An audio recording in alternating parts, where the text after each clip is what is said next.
Right guys, ito na. Nagulot mo tayo ng so basic. Start tayo dito. Yan. Isa o dalawang ikot lang muna. Tapos 2 option yan. Kung gusto niyo mag-start sa thumb or sa knuckle. Ako nag-start ako sa knuckle. Mas komportable kasi ako dito. Yan. Tapos yung pagkakalagay natin, hindi siya masyadong mataas. Dito siya. Medyo naka-flat lang sa baba. Okay? Maglalagay tayo dito ng mga apat na balik. 2, 3, 4. Depende sa haba ng drops niya. So, dito, pwede akong maglagay ng 5 o hanggang 6 kasi mahaba yung so tapos yan magpupos tayo dito, balik tayo ulit sa taas, tapos sasara natin so, sa ibabaw ulit ibabaw dito sa dulo. Then instead na i-diretso natin dito pag gano'n, hindi, mali dito natin daan pag ganito. Mas komportable kasi yung ganito yan, i-cross natin ulit pag galing dito yan, i-cross natin ulit tapos gitna.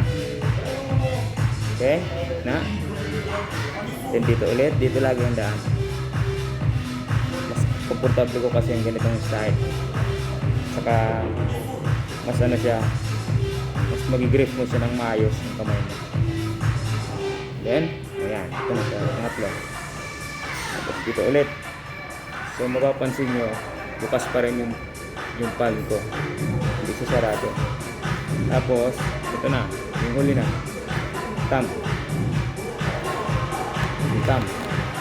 Kailangan sarado din yan. Mga 3 times thumb. Hindi ka magdidiretso ng ganun angat mo ulit sa taas. Okay? Angat. Tapos dito ulit ang daan. Stop. 2. Ikot ulit. 3. Safe na yan, hindi matibay na siya. Tapos yun, ito na, pwede mo na tapusin lahat dito sa wrist. Okay, o kung mahaba pa yung wraps nyo, pwede nyo iikot ulit dito para malaki ito yan, kahit isa pa diretso na dito. Diretso na. Tapos na dito.